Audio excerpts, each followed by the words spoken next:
പ്രിയപ്പെട്ട സഹോദരി സഹോദരങ്ങളെ, നാം സ്ലീഹാകാലത്തിൻ്റെ ചൈതന്യത്തിലൂടെ സ്ലീഹന്മാരൊപ്പം നടന്നു നീങ്ങാൻ സഭ നമ്മോട് ആവശ്യപ്പെടുന്ന കാലമാണ്. കർത്താവിൻ്റെ സ്വർഗാരോഹണത്തെ തുടർന്ന് അപ്പോസ്തലന്മാരെ ദൗത്യം സ്വീകരിച്ചിട്ട് ജെറൂസലേമിൽ നിന്ന് പോകരുത്, പ്രാർത്ഥനയിൽ കഴിച്ചുകൂടെ നിർദ്ദേശം അക്ഷരാർത്ഥത്തിൽ അവരനുസരിച്ച് അവിടെ ഒന്നിച്ചുകൂടി പ്രാർത്ഥിച്ചുകൊണ്ടിരിക്കുമ്പോൾ കർത്താവിൻ്റെ വാഗ്ദാനം അവരുടെ പൂർത്തിയായി. പരിശുദ്ധാത്മാവിനെ നൽകുമെന്ന് പറഞ്ഞത് തീനാക്കളുടെ രൂപത്തിൽ അവർ കടന്നു വന്നുകൊണ്ട് അവരെ ശക്തിപ്പെടുത്തി, ധൈര്യപ്പെടുത്തി. ആൾക്ക് മാനസികവും ആത്മീയവുമായിട്ടുള്ള രൂപഭാവങ്ങൾ അങ്ങ് മാറി. നേരത്തെ ഉണ്ടായിരുന്ന ഭയമെല്ലാം അങ്ങ് പോയി. മനസ്സിലുണ്ടായിരുന്ന ഉത്കണ്ഠയൊക്കെ അങ്ങ് പോയി. കർത്താവ് തെളിയിച്ച് കൊടുത്തതുപോലെ പരിശുദ്ധാത്മാവ് വരുമ്പോൾ ഞാൻ പറഞ്ഞ കാര്യങ്ങളൊക്കെ നിങ്ങളെ ബോധ്യപ്പെടുത്തുമെന്ന് പറഞ്ഞതനുസരിച്ച് രക്ഷാകര പദ്ധതികളുടെ ബോധ്യം അവരിലുണ്ടായി. ബോധ്യം ഉണ്ടായിക്കഴിഞ്ഞപ്പോൾ പിന്നെ പ്രവർത്തനത്തിന് മുന്നോട്ട് ആക്കം കൂട്ടുന്നത് ആത്മാവ് തന്നെയാണ്. അതുകൊണ്ടാണ് അപ്പോസ്തലൻ പറഞ്ഞത്, കർത്താവ് പരിശുദ്ധാത്മാവ് ഉള്ളിലുള്ളവന് ഒരിക്കലും ഈശോ ശപിക്കപ്പെട്ടവനാണ് എന്ന് പറയാൻ പറ്റില്ല. തിരിച്ചും പരിശുദ്ധാത്മാവ് ഉള്ളിലില്ലാത്തവന് ഈശോ കർത്താവാകുന്നു എന്ന് പറയാനും പറ്റില്ല. എന്താണ്? പീഡനങ്ങളിലേക്കാണ് അവർ നീങ്ങിയത്. കഠിനമായ പീഡനങ്ങളുടെ മുൻപിൽ പിടിച്ചു നിൽക്കണമെങ്കിൽ ആത്മാവ് ഉള്ളിൽ വേണം. അപ്പം അതുകൊണ്ടാണ് പൗലോസ്ലീഹ പറഞ്ഞ ആത്മാവ് ഉള്ളിലുള്ളവന് ഈശോ ശപിക്കപ്പെട്ടവനാണെന്ന് പറയാൻ പറ്റില്ല. കാരണം ശത്രുക്കൾ ആവശ്യപ്പെട്ടത് അതാണ്. ഈ ഡിനൗൺസ് ജീസസ്, യേശുവിനെ തള്ളി പറയാമെങ്കിൽ നിങ്ങൾക്ക് രക്ഷ നൽകാമെന്ന് ഭൗതികമായ ശക്തിയിൽ പറഞ്ഞപ്പം ആത്മാവ് ഉള്ളിലുള്ളവന് സാധിക്കില്ല. നേരെ മറിച്ച് എവിടെങ്കിലും പോയി സുവിശേഷം അറിയിക്കാനായിട്ട് ആത്മാവിന് കരുത്തുണ്ടാകണമെങ്കിൽ പരിശുദ്ധാത്മാവുള്ളിലുള്ളവന് മാത്രമേ ഈശോ കർത്താവാകുമെന്ന് പറയാൻ പറ്റുകയുള്ളൂ. പൗലോസ്ലീഹ കൊരിന്ത്യർക്ക് ലേഖനത്തിൽ ക്ലിയറായിട്ട് പഠിപ്പിക്കുന്ന പാഠമാണ്. അപ്പോൾ എന്ന് പറഞ്ഞതുപോലെ അവരിങ്ങനെ ധൈര്യമായിട്ട് ലോകത്തിന് വിവിധ ഭാഗങ്ങളിലേക്ക് പോയി. ഇങ്ങനെയാണ് തോമാസ്ലീഹ ഇവിടെയും വരാനിടയായത്. അപ്പോൾ സ്ലീഹന്മാരുടെ നടപടിക്രമങ്ങൾ മുമ്പോട്ട് പോകുമ്പോൾ അവരെ പ്രേരിപ്പിച്ച ചൈതന്യം, ആത്മാവിൻ്റെ ആ ചൈതന്യം, അത് ഇന്നും സഭയിൽ നിലനിൽക്കുന്നുണ്ട്, സംശയമൊന്നുമില്ല. ഇതിനായിട്ട് സ്വയം സമ്മതിച്ച ജീവിതം മുഴുവൻ ത്യാഗം അർപ്പിച്ചുകൊണ്ട് ബലിയർപ്പണം പോലെ തന്നെ നടക്കുന്ന എത്രയോ പ്രേക്ഷിതരെ, മിഷണറിമാർ ഇങ്ങനെയുള്ള സാഹചര്യങ്ങളിൽ ഇപ്പോൾ ജീവൻ ബലിയിച്ച് ഈശോയ്ക്ക് സാക്ഷ്യം വഹിക്കുന്നു. സഭയുടെ ശക്തി അതാണ്.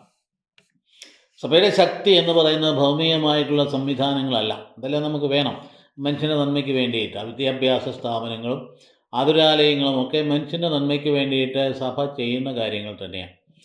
മനുഷ്യനെ ആ ഭൗമികമായ സമഗ്രമായ വിമോചനത്തിന് വേണ്ടിയിട്ടുള്ള ഇതിൻ്റെ കൂടെ പോകുന്നതാണ് സാമൂഹ്യ പ്രവർത്തനങ്ങൾ, സോഷ്യൽ വർക്കും ഒക്കെ. പക്ഷേ അടിസ്ഥാനപരമായി നമുക്ക് ശക്തി പകരുന്നത് ഇതൊന്നുമല്ല. ഈ സ്ഥാപനങ്ങളെല്ലാം പിടിച്ചങ്ങ് കൊണ്ടുപോയാൽ തന്നെയും നമുക്ക് ശക്തി പകരുന്നത് ആത്മാവാണ്, പരിശുദ്ധാത്മാവാണ്. ആ ഒരു ആത്മാവിൽ ജീവിക്കുന്ന കൂട്ടായ്മ രൂപീകരിക്കുക എന്നുള്ള ഏറ്റവും വലിയ ദൗത്യം. ദൈവാത്മാവിൽ ജീവിക്കുന്ന കൂട്ടായ്മ ഉണ്ടായിക്കഴിഞ്ഞാൽ അവിടെ നീതിബോധമുണ്ടാകും, അവിടെ ആർത്തി ഉണ്ടാവില്ല, സമ്പത്തിനെക്കുറിച്ച് ഭയങ്കര ആർത്തി ഉണ്ടാകില്ല, അവിടെ വലിപ്പച്ചെറുപ്പ നോട്ടം ഉണ്ടാവില്ല, അവിടെ അധികാര മോഹമുണ്ടാകില്ല, ഒരു തരത്തിലും മറ്റുള്ളവനെ അവഗണിക്കാനുള്ള പ്രേരണ ഉണ്ടാവില്ല. നേരെ മറിച്ച് പാവങ്ങളിലേക്ക് തിരിയും, കരുണ അർഹിക്കുന്നിടത്തോട് തിരിയും, ഒന്നും ഇല്ലാത്തവരിലേക്ക് തിരിയും, അവരുടെ ജീവിതത്തെ ഉണർത്തിയെടുക്കാൻ നോക്കും. തളർന്നു കിടക്കുന്നവനെ ഉണർത്താൻ സാധിക്കും. ഉള്ളിലിരിക്കുന്ന കർത്താവ് തളർവാദ രോഗിയെ പൊക്കിയെടുത്ത പോലെ നമ്മുടെ കൈകളിലൂടെ അവരെ പൊക്കിയെടുക്കും. അവിടെ എല്ലാ രോഗങ്ങളും സുഖപ്പെടുത്തുന്ന കർത്താവിൻ്റെ വാക്കുകളിലൂടെ. അവിടെ ദുർബലമായിട്ട് മനസ്സിന് ശക്തി ക്ഷയിച്ച് ആത്മഹത്യയ്ക്ക് മനസ്സിന് എപ്പോഴും പ്രേരണ ഉണ്ടാകുന്ന മനുഷ്യനെ അകത്തേക്ക് പ്രത്യാശ കൊടുത്തുകൊണ്ട് ജീവൻ നൽകിക്കൊണ്ട് തിരിച്ചു കൊണ്ടുവരും. അപ്പോൾ ജീവിതം മുഴുവൻ തകർന്നു എന്ന് വിചാരിക്കുന്ന ആൾക്കാർ, സാമ്പത്തികമായിട്ടും അല്ലാതെയും ഒക്കെ തകർന്നു എന്ന് വിചാരിക്കുന്ന ആൾക്കാർക്ക് ജീവൻ പ്രദാനം ചെയ്യുന്നത് ഈ വചനമാണ്, ഈ ശക്തിയാണ്, ആത്മാവാണ്. ഈ പ്രഘോഷണമാണ് നമ്മുടെ ഏറ്റവും വലിയ ദൗത്യം. അതിനു വേണ്ടിയിട്ടാണ് സഭ ഈ ഭൂമിയിൽ നിശ്ചയിക്കപ്പെട്ടിരിക്കുന്നത്. സഭ നൽകപ്പെട്ടിരിക്കുന്നത് എന്തിനു വേണ്ടി? രണ്ട് കാര്യങ്ങൾക്കാണ്. വലിയ സഭയുടെ ദൗത്യം. ഒന്ന്, വിശ്വാസം പ്രഘോഷിക്കുക, ഇത് ഫണ്ടമെൻ്റൽ ഡ്യൂട്ടിയാണ്. അതിപ്പോൾ ചെയ്യാതിരിക്കാൻ പറ്റില്ല. അതിന് കോംപ്രമൈസ് ഒന്നുമില്ല. That's command, direct command, go and preach. എല്ലാ ജനങ്ങളോട് സുവിശേഷം അറിയിക്കാൻ പറഞ്ഞിരിക്കുന്നവർക്ക് നമുക്ക് വെള്ളം ചേർക്കാൻ പറ്റില്ല. You have to preach Jesus is the son of God. അവനെ വിശ്വസിക്കുന്നവനും കുടുംബവും രക്ഷപ്രാപിക്കും എന്നുള്ള കാര്യം പച്ചയ്ക്ക് പരമാർത്ഥമായിട്ട് പറയാനുള്ള തൻ്റെ നമുക്കുണ്ടാകണം. അതെവിടെയും പറയണം, ആരെയും മുറിപ്പെടുത്തുന്നൊന്നുമല്ല, ആരുടെയും അവകാശങ്ങളെയോ ആരുടെയും വിശ്വാസങ്ങളെയോ ഹനിക്കുന്ന കാര്യമൊന്നുമല്ല. വെളിപ്പെടുത്തപ്പെട്ട സത്യം അങ്ങോട്ട് പറയുന്നതിന് ഇത് നമുക്ക് നമ്മൾ കണ്ടുപിടിച്ചതൊന്നുമല്ല, വെളിപ്പെടുത്തപ്പെട്ട സത്യമാണ്. രണ്ടാമത്തെ സംഗതി എന്താ സഭയുടെ ദൗത്യം എന്ന് പറഞ്ഞാൽ, വിശ്വാസം സ്വീകരിക്കുക ആളുകളുണ്ടല്ലോ, അവരെ നറിഷ് ചെയ്യണം, അവരെ പരിശീലിപ്പിച്ച് വളർത്തിയെടുക്കണം. അല്ലെങ്കിൽ അവർ പിടിച്ചു നിൽക്കാൻ കഴിവില്ലാത്തവരായിട്ട് തീരും. ഈ ലോകത്തിൻ്റെ വലിയ ഭയങ്കര പ്രലോഭനങ്ങളും പരീക്ഷകളും പെട്ട് ഉഴലുക മാത്രമല്ല, തകർന്നു പോകും. അപ്പോൾ അതുകൊണ്ട് വിശ്വാസ പരിശീലനം എന്ന് പറയുന്നതാണ് ഈ രണ്ട് ദൗത്യങ്ങളാണ് വാസ്തവത്തിൽ സഭയ്ക്കുള്ളത്. ബാക്കിയുള്ളതെല്ലാം അതിൻ്റെ അക്സസറീസാണ്, നോട്ട് മെയിനായിട്ടുള്ള ദൗത്യം ഇത് രണ്ടുമാണ്. ഈ രണ്ട് കാര്യങ്ങളിൽ എവിടെയെങ്കിലും വിമുഖത ഉണ്ടായാൽ അവിടെ സഭ അല്ലാണ്ടായി തീരുകയാണ്. അത് മറ്റെന്തോ സംഘടനയായിട്ട് തീരുക, അത് മറ്റേത് മാനുഷിക സംവിധാനം പോലെ ആയിത്തീരുക. ഈ രണ്ട് കാര്യങ്ങൾ മുമ്പങ്ങ് നിൽക്കുന്നുവെങ്കിൽ അവിടെ സഭയുണ്ട് എന്ന് പറയാൻ നമുക്ക് പറ്റും. അതുകൊണ്ട് ഈ സ്ലീഹന്മാർ നടപടിക്രമത്തിലേക്ക് പോകുമ്പോൾ ഇത് നമ്മുടെ മനസ്സിലിരിക്കേണ്ട. ഇതിനിടയിൽ ത്രിത്വത്തിൻ്റെ തിരുനാൾ വരുന്നുണ്ട്. പലപ്പോഴും ആൾക്കാർക്ക് ഒരു കീറാമുട്ടിയ ത്രിത്വം എന്ന് പറഞ്ഞാൽ ഇതെങ്ങനെ പറ്റുന്ന ഒരു വ്യക്തിയാണ്, 3 പേരാണ്, ഒരാളാണ്, അതിനകത്ത് 3 ആളുകൾ എന്ന് പറഞ്ഞാൽ ഒരു വ്യക്തി, ഒരു ദൈവം, 3 ആളുകൾ എന്നൊക്കെ പറയുമ്പോൾ ഒക്കെ കടുകട്ടിയാണ്. ഇതൊക്കെ ഉൾക്കൊള്ളാൻ നമ്മുടെ തലയ്ക്കൊന്നും പറ്റില്ല, നമ്മുടെ ബുദ്ധിക്കും പറ്റത്തില്ല. കാരണം ഇതിനാണ് ഡിവൈൻ റെവലേഷൻ എന്ന് പറയുന്നത്. വെളിപ്പെടുത്തപ്പെട്ട സത്യമാണ്.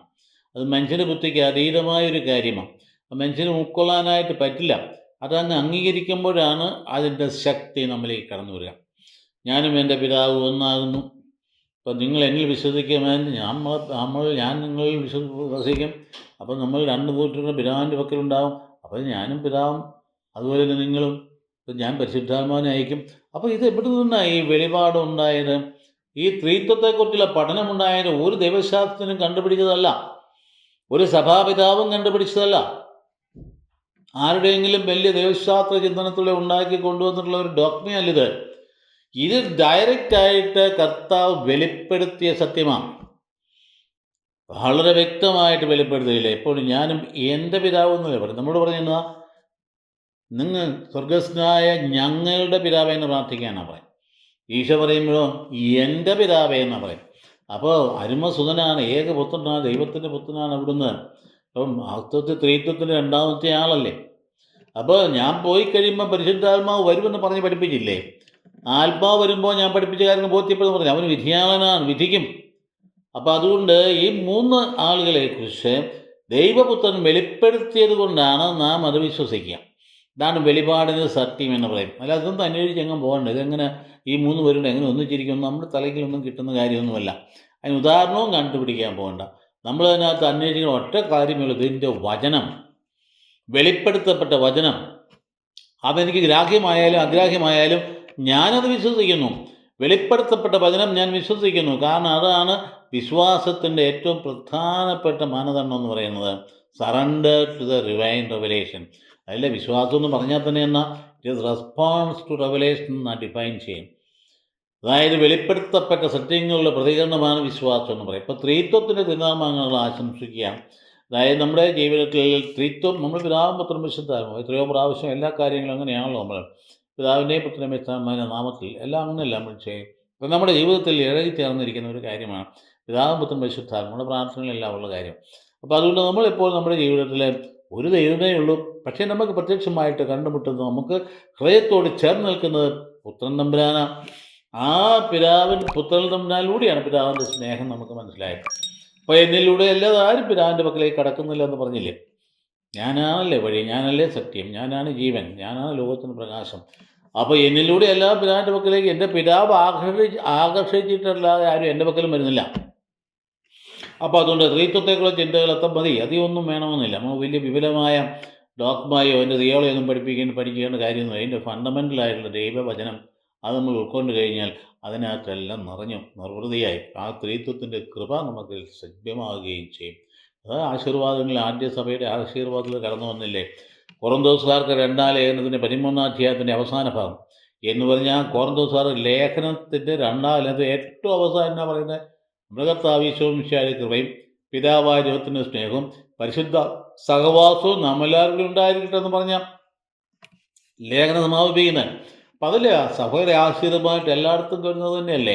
അപ്പോൾ അത് നമ്മുടെ വിശ്വാസത്തിൻ്റെ ഏറ്റവും മൗലികമായ കാര്യമായിട്ട് എടുക്കാൻ നമുക്ക് കഴിയണം.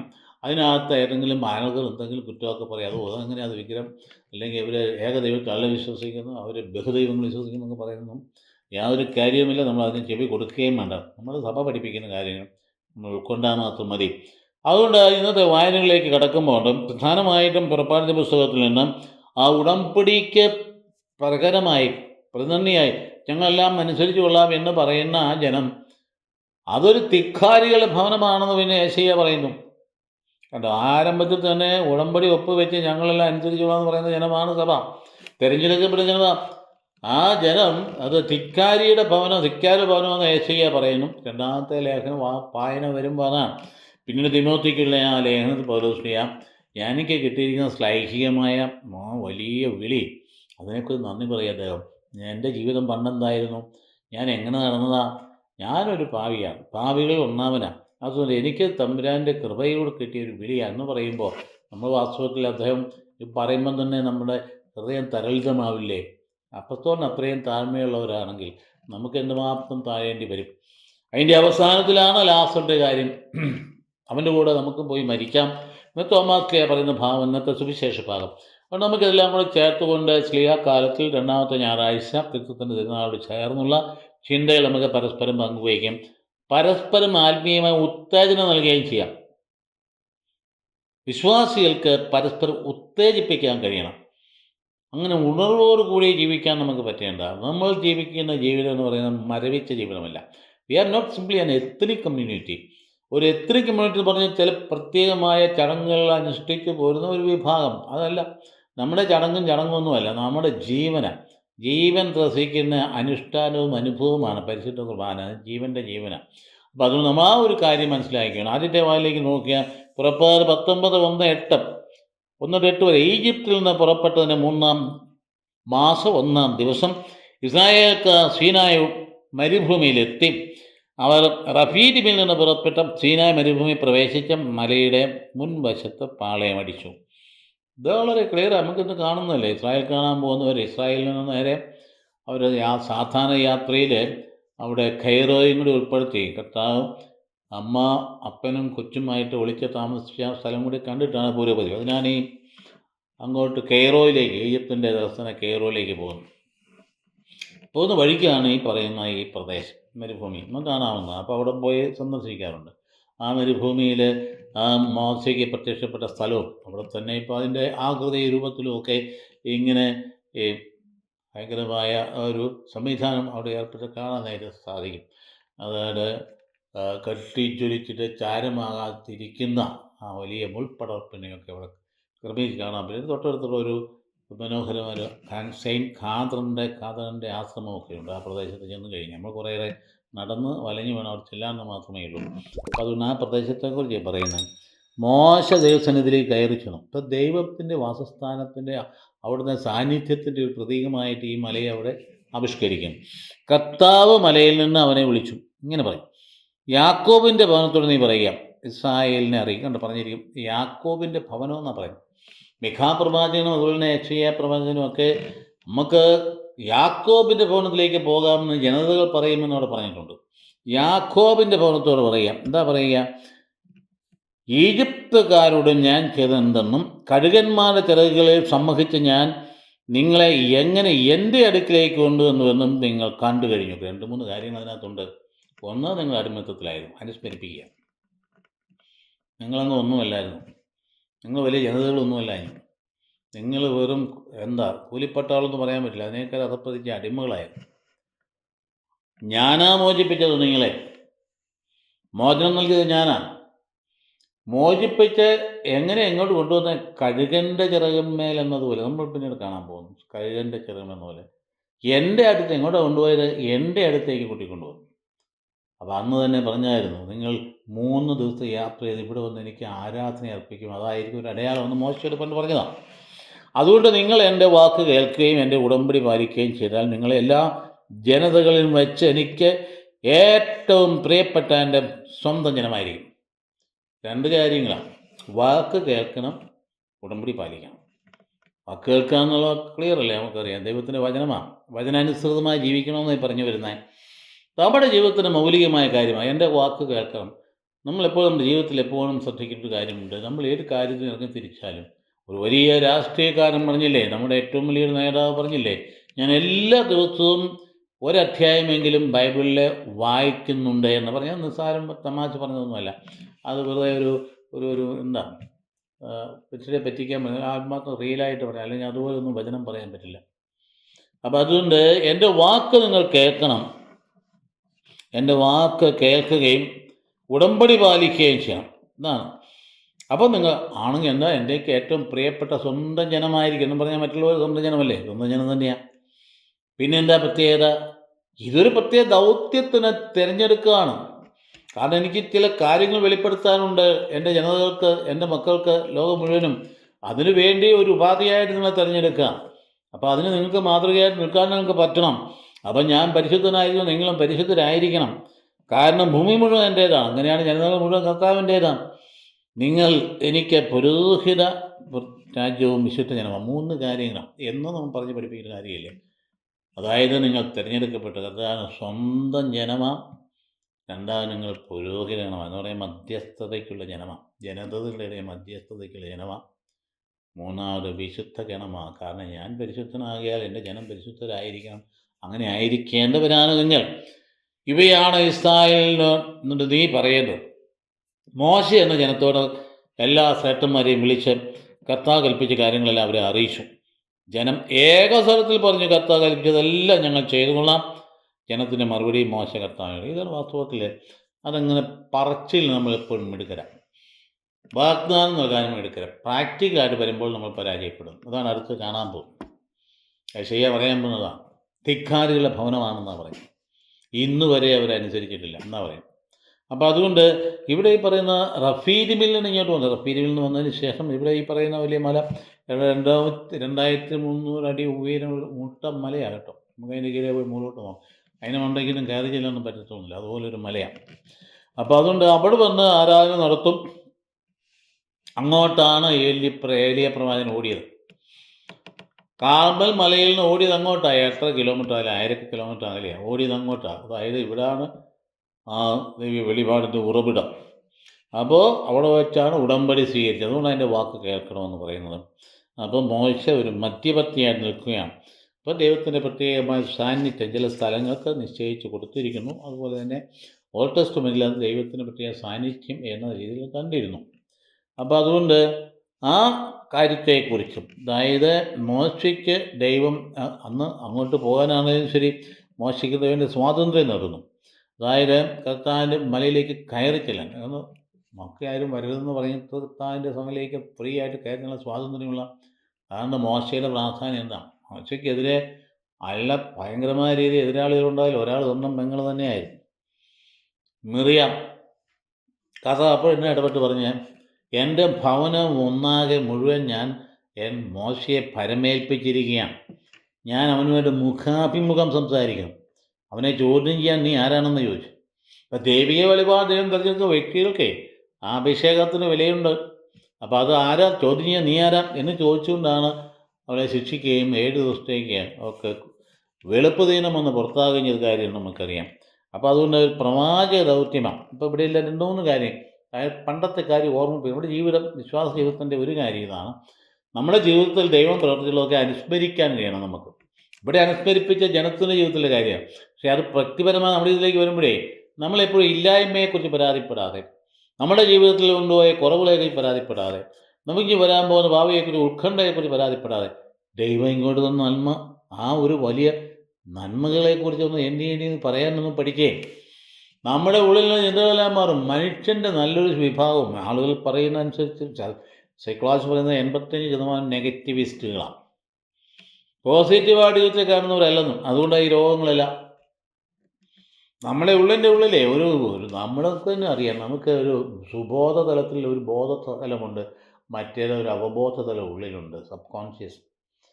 അവിടെ അങ്ങ് വിങ്ങുന്നൊരു ആത്മാവിരിപ്പുണ്ട്.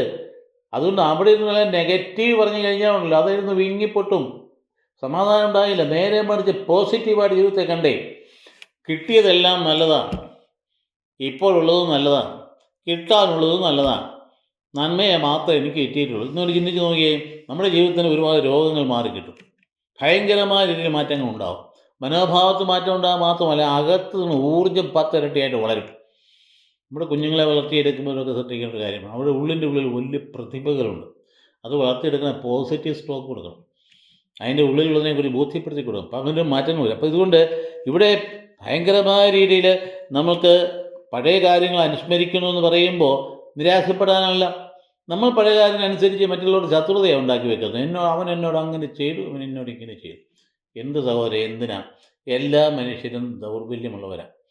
സഹോദരന്മാരെക്കുറിച്ച് തന്നെയാണ് പറഞ്ഞു വരുന്നത്. പ്രായമായിട്ട് ഓർമ്മയിലൂടെ എന്താ പറയുന്നത്, എൻ്റെ അനുജൻ അല്ലെ എൻ്റെ സഹോദരൻ അല്ലെ ചേട്ടൻ എന്നോട് ഇന്നത് കടുങ്ക ചെയ്തു. എൻ്റെ ആ സ്വത്ത് വിഭജന സമയത്തൊക്കെ എന്നെ പറ്റിക്കുകയും ചെയ്തു. എന്തിനിങ്ങനെ പറയുന്നത്? സ്വത്ത് നമുക്ക് തമ്പുരാനല്ലേ സ്വത്ത്, ബാക്കിയുള്ളതൊന്നും സ്വത്തല്ല. സ്വത്ത് പൂർത്തിക്കെട്ടി വെച്ചുകൊണ്ടിരുന്നിട്ട് എങ്ങോട്ട് പോകാനാണ്? അപ്പോൾ നമ്മൾ അനുസ്മരിക്കുമ്പോൾ മറ്റുള്ളവരെക്കുറിച്ചുള്ള നെഗറ്റീവ് ചിന്ത അങ്ങ് മാറണം. ദൈവം എനിക്കൊരു നല്ല സഹോദരനെ തന്നു, ദൈവം എനിക്ക് നല്ല കുടുംബത്തെ തന്നു, ദൈവം എനിക്ക് നല്ലൊരു ജീവിത സഖ്യയെ തന്നു, ദൈവം എനിക്ക് ഒരുപാട് നന്മകൾ നൽകി. അതൊന്ന് ചിന്തിച്ച് അങ്ങനെ ജീവിതത്തെ കൊണ്ട് മനോഭാവം മാറ്റിയെടുത്തേ. അപ്പോൾ ഒരുപാട് അകത്തു നിന്നുള്ള വെപ്രാളം അങ്ങ് മാറില്ലേ? അങ്ങനെയാണെങ്കിൽ സമാധാനത്തിൽ കിടന്നുറങ്ങില്ലേ?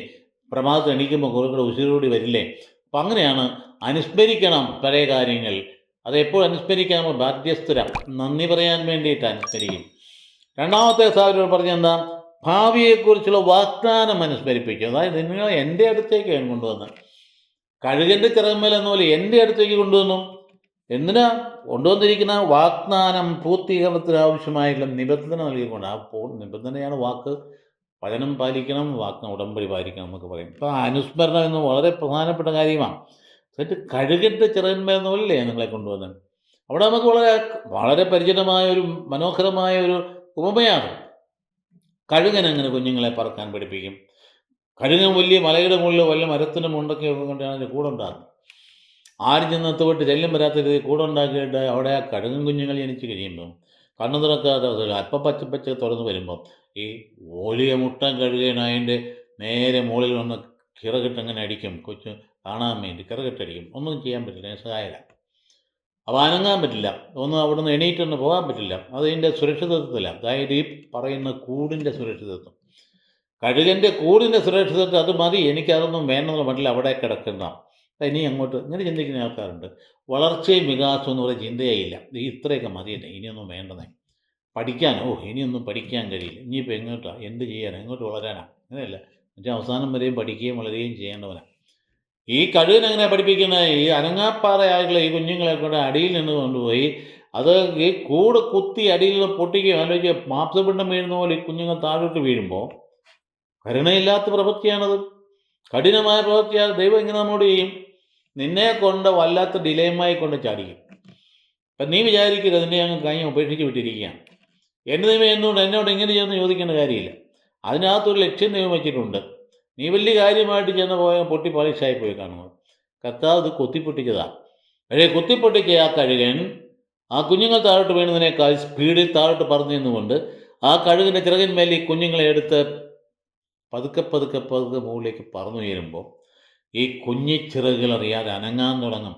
അങ്ങനെ നിരന്തരമായി പരിശീലനം കൊടുത്തു കഴിയുമ്പോൾ കൊച്ചു തന്നെ പറക്കാൻ പഠിക്കും. ഇതാണ് കഴുകൻ്റെ ചിറകിൽ എന്നപോലെ ഞാൻ നിങ്ങളെ കൊണ്ടുവന്നു എന്ന് തമ്പുരാൻ ഉദ്ദേശിച്ച അതാണ്. നിങ്ങളുടെ ചിറകുകൾക്ക് ശക്തി കിട്ടാൻ വേണ്ടി, നിങ്ങൾ രണ്ടു കാലം നേരെ ഉറച്ചു നിൽക്കാൻ വേണ്ടി. അപ്പം അതുകൊണ്ട് ആ തീരത്തിലാണ്. അപ്പം നിങ്ങൾ താഴോട്ട് കുനിഞ്ഞ് ചെന്ന് വരുന്ന ആളാണ് നമ്മുടെ ദൈവം. അങ്ങ് വിദൂരതയിലിരിക്കുന്ന ആളല്ല. നമ്മുടെ അവസ്ഥയിലേക്ക് താഴോട്ട് ഇറങ്ങി വന്നു. കഴുകൻ താഴോട്ട് ഇറങ്ങി വന്നു അല്ലേ, താഴോട്ട് ഇറങ്ങി വന്ന് ഇതല്ലേ മനുഷ്യാവതാരം എന്ന് പറയും. നമ്മുടെ ദൈവത്തെ നമുക്ക് അകറ്റി നിർത്താൻ പറ്റും? നമ്മളെ അകറ്റി നിർത്തിയില്ലല്ലോ. അപ്പോൾ അതുകൊണ്ട് ആ അടിമത്തത്തിൻ്റെ സുരക്ഷിതത്വം മാറിയിട്ട് അത് എൻ്റെ അടുക്കിലേക്ക് എൻ്റെ വന്നിട്ട് എന്നാ പറഞ്ഞാൽ എൻ്റെ സ്വന്തം ജനമാണ്, അതല്ലേ പറഞ്ഞേ? ആ ഒരു ഫീലിംഗ് നമുക്ക് ഉണ്ടാകേണ്ടതല്ലേ? അതിൻ്റെ കർത്താവിൻ്റെ സ്വന്തമാണ്. വ്യക്തിപരമായി ഉണ്ടാകേണ്ടതല്ലേ? ഞാൻ എൻ്റെ കർത്താവിൻ്റെ സ്വന്തം. അതല്ലേ പൗലോസ് പറഞ്ഞേ, ഈശോ എന്നെ സ്വന്തമാക്കിയിരിക്കും. അതാണ് വാക്ക്, മനോഹരമായ വാക്ക്. ഈശോ എന്നെ സ്വന്തമാക്കി. ഫിലിപ്പിയക്കാർക്ക് ലേഖനത്തിൻ്റെ 3-ാം അധ്യായം 12-ാം വാക്യം തൊട്ട് പറയുന്ന ഭാഗങ്ങളാണ്. ഈശോ എന്നെ സ്വന്തമാക്കിയിരിക്കും എന്നിട്ട് പറയാം, ഞാനിതുവരെ സ്വന്തമാക്കിയിട്ടില്ല. ഒരു കാര്യം ഞാൻ ചെയ്യുന്നുണ്ട്, പിമ്പിലുള്ളതെല്ലാം മറന്ന് മുമ്പിലുള്ളവരെ ലക്ഷ്യമാക്കി ദൈവത്തിൽ ഈശോ മിശിഹായ എന്ന സമ്മാനം വാങ്ങിക്കാൻ ഞാൻ പ്രയാണം ചെയ്യുകയാണ്. പിന്നെയല്ലേ ആ ഭാഗത്ത് പറഞ്ഞാൽ എനിക്ക് ജീവിതം ക്രിസ്തുവാണ്, എനിക്ക് മരണം നേട്ടമാണ്. ഗലാത്യക്കാർ ലേഖനത്തിൽ പറയുന്നില്ലേ, ഞാനല്ല ജീവിക്കുന്നത്, ക്രിസ്തുവിനെ ജീവിക്കുന്നു പറഞ്ഞില്ലേ. അപ്പോൾ അതുകൊണ്ട് അത് വലിയൊരു കാര്യമാണ്, സ്വന്തപ്പെടൽ എന്ന് പറയണം. മാത്രമല്ല, നിങ്ങൾ പുരോഹിത രാജ്യം എന്ന് പറഞ്ഞാൽ നിങ്ങളെ കണ്ടുകൊണ്ടാണ് കർത്താവ് പറഞ്ഞ മലയിന്മേൽ പണിയപ്പെട്ടിരിക്കുന്ന ഭവനം മറഞ്ഞിരിക്കാൻ പറ്റില്ല. വിളക്ക് കത്തിച്ച് പീഠത്തിന്മേലെ വയ്ക്കണം. അതുകൊണ്ട് നിങ്ങളെ പ്രകാശം എല്ലാവരും പോയി പ്രകാശിക്കണം. അതായി പുരോഹിതഗണമെന്ന് പറയുന്നത് മധ്യസ്ഥതയാണ്. നിങ്ങളുടെ ജീവിതം ഒരുപാട് സ്വാധീനം മറ്റുള്ള സമൂഹങ്ങളിൽ ക്രൈസ്തവരിൽ നിന്നും ഉണ്ടായിട്ടില്ലേ? അങ്ങനെയല്ലേ പലപ്പോഴും നമ്മൾ കൂടെ കിടന്ന ആൾക്കാരൊക്കെ എങ്ങനെയാണ് സാംസ്കാരികമായിട്ടുള്ള ഇന്നത്തെ നിലയിലേക്ക് എത്തി വന്നത്? എങ്ങനെയാണ് ഏകഭാര്യാത്വത്തിലേക്ക് പറ്റത്? എങ്ങനെയാണ് കുടുംബജീവിതത്തിൻ്റെ ആ ക്ലാരിറ്റി എങ്ങനെ കൊണ്ടുവന്ന്? ഇതിനൊക്കെ ഒരു ഇൻഡയറക്റ്റ് ആയിട്ടൊരു സ്വാധീനം സുവിശേഷത്തിൻ്റെ ഉണ്ട്. അതോട് ചേർന്ന് പോകുന്നതാണ് നിങ്ങളിങ്ങനെ ഏറ്റവും മറ്റ് കാര്യങ്ങൾക്കൊരു തലയിട്ടുകൊണ്ട് വിശുദ്ധ ജനമാണ് നിങ്ങളെന്ന കാര്യം മറന്നു പോകുക. വിശുദ്ധ ജനമാണ് ഏറ്റവും പ്രധാനപ്പെട്ട കാര്യം. നിങ്ങൾ എനിക്ക് സാക്ഷ്യം വഹിക്കാനുള്ളതാണ്. അപ്പോൾ ഈ ഇടയന്മാരുടെ ഇടയിൽ അവർ ഇങ്ങനെ സ്വന്തപ്പെട്ട ഒരു ഇടയൻ ഒരുപാട് ആടുകളുണ്ട്, ഒരു 100 ആടുകളുണ്ടെന്ന് വിചാരിച്ചു. അതിൽ 4-5 എണ്ണമെങ്കിലും പുള്ളിയുടെ സ്വന്തം കാണും. അതിനെ പ്രത്യേകം പരിഗണിക്കും. അതിന് സെഗൂല്ല എന്നാണ് പറയാം. അതിന് ആ പദം ഉപയോഗിച്ചിരിക്കും. 100 ആടുകളുടെ ഒരു ചെറിയ വിഭാഗം സ്വന്തം, അപ്പോൾ ഏറ്റവും സ്വന്തപ്പെട്ടതാണ്. അപ്പോൾ അതുകൊണ്ട് മധ്യസ്ഥരായിരിക്കുവാൻ ദൈവം നമ്മെ വിളിച്ചിരിക്കുന്നു മറ്റുള്ളവർക്ക് വേണ്ടി. അപ്പോൾ എന്താ നിബന്ധനയൊന്നേ ഉള്ളൂ, വാക്ക് പിന്നെ ഉടമ്പടി. ഇപ്പോൾ ആദ്യത്തെ വായന ഇത് പറഞ്ഞു കഴിഞ്ഞാൽ നേരെ വിപരീതമായിട്ട് ഏഷ്യായിലേക്ക് വരുമ്പോഴത്തേക്ക് ഏഷ്യായുടെ ദൈവം എന്നെ വെളിപ്പെടുത്തി കൊടുക്കുക. മറ്റേ ദൈവം തന്നെയല്ലേ പറഞ്ഞേ? അവൻ തന്നെ പറയുക, ഈ പറയുന്ന ജനമുണ്ടല്ലോ അവരെ ധിക്കാരികളുടെ ഭവനമാണ്. അവരുണ്ടായപ്പം തൊട്ട് തന്നെ അവിശ്വസ്തരാണ്. അവരൊരിക്കൽ പോലും വിശ്വസ്തത കാണിച്ചിട്ടില്ല. അതുകൊണ്ട് ഞാൻ നിന്നെ അങ്ങോട്ട് പറഞ്ഞു വിടുക. അവർ നിന്നെ അംഗീകരിക്കാനൊന്നും പോകുന്നില്ല, പക്ഷേ നീ അങ്ങോട്ട് ചെല്ലണം, കാര്യങ്ങളൊന്ന് പറയണം. അംഗീകരിച്ചില്ലെങ്കിൽ ഇതാണ് പ്രവാചക ദൗത്യം എന്ന് പറയും. അതായത് ഭൂരിപക്ഷം അംഗീകരിക്കുന്നുണ്ടോ ഇല്ലയോ നോക്കിയിട്ടല്ല മുമ്പോട്ട് പോകുന്നത്. ദൈവം വെളിപ്പെടുത്തിയ സത്യത്തിന്മേൽ ഉറച്ചു നിന്നുകൊണ്ട് പറയേണ്ട സമയത്ത് പറയേണ്ടത് പറയുക, ഭയപ്പെടാതെ പറയുക എന്നുള്ളതാണ്. അതിൻ്റെ പ്രതിഫലം ഒരു പക്ഷേ അടി കിട്ടുമായിരിക്കും, മർദ്ദനം ഉണ്ടാകുമായിരിക്കും. നോക്കിക്കേ, ഏശയ്യായുടെ പുസ്തകത്തിൻ്റെ 2-ാം അധ്യായം 1 തൊട്ടുള്ള വാക്യങ്ങൾ. അവൻ എന്നോട് പറഞ്ഞു, ഏശയ്യല്ല എസെക്കിയേലാണ്, എസെക്കിയേൽ പ്രവാചകനാണ്. അവൻ എന്നോട് പറഞ്ഞു, മനുഷ്യപുത്ര, ഈ മനുഷ്യപുത്രൻ എപ്പോഴും ഉപയോഗിക്കുന്ന എസെക്കിയേലാണ്, ഒരുപാട് പ്രാവശ്യം ഉപയോഗിച്ചിട്ടുണ്ട്. മനുഷ്യപുത്ര, എഴുന്നേറ്റ് നിൽക്കുക. എൻ്റെ അർത്ഥം തന്നെ അദ്ദേഹം അവിടെ സാഷ്ടാംഗ പ്രമാണം പറഞ്ഞ് ആരാധിക്കുകയാണ്. അപ്പം നീ എണീറ്റ് നിൽക്കുക, എനിക്ക് നിന്നോട് സംസാരിക്കാനുണ്ട്. അവൻ കാലുകളിൽ ഉറപ്പിച്ച് നിർത്തി. അവനെ ആത്മാവിൽ നീ പ്രവേശിച്ച് എന്നെ കാലുകളിൽ ഉറപ്പിച്ച് നിർത്തി. ആത്മാവ് പ്രവേശിച്ചപ്പം ദൈവാത്മാവിനെക്കുറിച്ച് കൂടെ പറയുന്ന പ്രഭ നമുക്കറിയാം. 37-ാം അധ്യായത്തിലേക്ക് വരുമ്പോഴത്തേക്കും അസ്ഥി കൂമ്പാരത്തെ കാണിച്ചുകൊണ്ട് ഈ അസ്ഥികൾ ജീവിക്കുമോ മനുഷ്യപുത്രാൻ ചോദിക്കുന്ന ഭാഗം നമുക്ക് തന്നെ അറിയാം. അവരെന്നോട് സംസാരിക്കുന്നത് ഞാൻ കേട്ടു.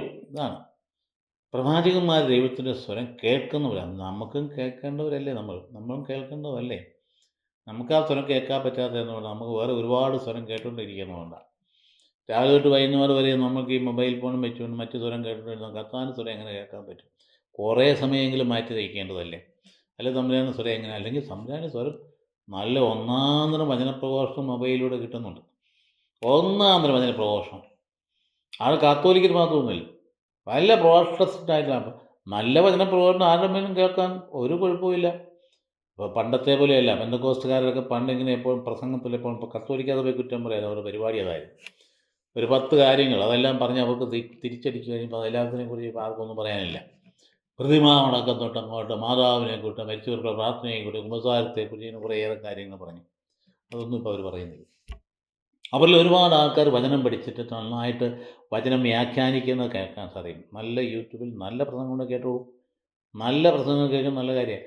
വചനം തന്നെ വ്യാഖ്യാനിക്കണം. അവിടെ വഴിതെറ്റിപ്പോയെന്ന് പറഞ്ഞാൽ നമുക്ക് ശ്രദ്ധിക്കുകയും ചെയ്യാമല്ലോ. അപ്പോൾ അതുകൊണ്ട് മൊബൈൽ പറയുന്നതിനകത്ത് തിന്മ മാത്രമൊന്നുമില്ല, അവിടെ നന്മയുണ്ട്. അതിനകത്ത് ഒരുപാട് നന്മയുണ്ട്, ഒരുപാട് നന്മ വ്യാപിക്കുന്നുണ്ട്. നന്മ വ്യാപിക്കുന്നതിന് ഒരു ഉപകരണം കൂടിയാണ് ഈ പറയുന്ന മൊബൈൽ എന്ന് പറയും. അപ്പോൾ അതുകൊണ്ട് മൊബൈലിനെ കാടടിച്ച് കുറ്റം പറയാൻ പറ്റില്ല, അത് നന്മയുടെ ഒരു ഉപകരണം തന്നെയാണ്. അപ്പോൾ അതുകൊണ്ട് പറയുക, ആത്മാവിനെ പ്രവേശിച്ച് അവൻ എന്നോട് സംസാരിക്കുന്നത് ഞാൻ കേട്ടു. അവൻ എന്നോട് പറഞ്ഞു, മനുഷ്യപുത്ര, ഇസ്രായേൽ ജനത്തിൻ്റെ അടുക്കൽ നിന്നെ ഞാൻ അയക്കുകയാണ്. എന്നെ എതിർത്ത നിഷേധികളുടെ അടുത്തേക്ക് എന്നാണ് പറയുന്നത്. ആ സങ്കടം വരില്ലേ? എന്നെ എതിർത്ത നിഷേധികളുടെ അടുത്തേക്ക്. ഒരുപാട് സംഭവങ്ങൾ അങ്ങനെ ഉണ്ടല്ലോ. അവരും അവരുടെ പിതാക്കന്മാരും ഇന്നേ ദിവസം വരെ എന്നെ ധിക്കരിച്ചവരാണ്. അതായത് ആരംഭം തൊട്ട് തന്നെ ഇന്ന് വരെ എന്നെ ധിക്കരിച്ചവരാണോ എന്ന് പറയുക. അവർ കഠിന ഹൃദയരുമാണ്. അവരുടെ അടുത്തേക്കാണ് നിന്നെ നയിക്കും. മർക്കടമുഷ്ടികളാണ്. ഇത്ര കട്ടിയായ പദം പ്രവാചകൻ ഉപയോഗിക്കുന്നില്ലേ? ദൈവമായ കർത്താവ് അരുളി ചെയ്യുന്നുവെന്ന് നീ അവരോട് പറയുക. അവർ ധിക്കാരികളുടെ ഭവനമാണ്. അവർ കേട്ടാലും കേൾക്കാൻ വിസമ്മതിച്ചാലും അവരുടെ ഇടയിൽ ഒരു പ്രവാചകൻ ഉണ്ടായിരുന്നുവെന്ന് അവരറിയട്ടെ. ഇതാണ് പ്രവാചകൻ്റെ സ്വഭാവം. ഇങ്ങനെ ആയിരിക്കേണ്ടതാണ്. അത് കേട്ടിട്ട് അംഗീകരിക്കണമെന്നോ നന്നായിരിക്കുമെന്ന് പറയണമെന്നോ ഒന്നും നീ പ്രതീക്ഷിക്കേണ്ട. നിൻ്റെ ഉള്ളിൽ തമ്പുരാൻ എന്ത് വെച്ച് തരുന്നു അതവിടെ കുറവ് കൂടാച്ചെന്ന് പറയാനായിരിക്കട്ടെ. മനുഷ്യപുത്ര, നീ അവരെയോ അവരുടെ വാക്കുകളെയോ ഭയപ്പെടേണ്ട. കണ്ടു. എന്നിട്ട് മറ്റൊരു മനോഹര ഉപമ പറയുന്നത്, മുള്ളുകളും മുൾച്ചെടികളും നിന്നോടൊപ്പം ഉണ്ടായേക്കാം, തേളുകളുടെ മേൽ നിനക്ക് ഇരിക്കേണ്ടി വന്നേക്കാം. ഇത് പറയുന്ന ഉപമയാണ്. തേലിൻ്റെ പുറത്ത് കയറി എങ്ങനെ ഇരിക്കും ആലോചിച്ച് നോക്കിയേ. എന്തൊരു വിഷമായിരിക്കും അത് കുത്തി നമ്മുടെ ശരീരത്തേക്ക് കയറ്റുക. എന്തൊരു കെട്ടുകെട്ടുപ്പായിരിക്കും. തേലിൻ്റെ മേൽ നീ ഇരിക്കേണ്ടി വന്നേക്കാം. എന്നാൽ നീ അവരുടെ വാക്ക് കേട്ട് ഭയപ്പെടുകയും നോട്ടം കണ്ടവർ ഭ്രമിക്കുകയോ വേണ്ട. കാരണം അവർ ധിക്കാരികളുടെ ഭവനമാണ്.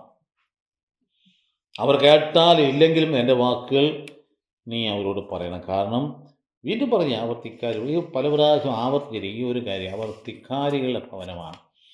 കർത്താവിൻ്റെ ആ ഒരു വലിയ വിഷമതയാണ്. നമുക്കറിയാം എപ്പോൾ സംഭവിക്കുകയാണ്. ഈ പറയുന്നത് എപ്പോഴാണെന്നറിയാം. എസെക്കിയേൽ പറയുന്ന പ്രത്യേകമായിട്ടുള്ള ആ സാഹചര്യമൊക്കെ നമുക്ക് അറിയാവുന്നതാണ്.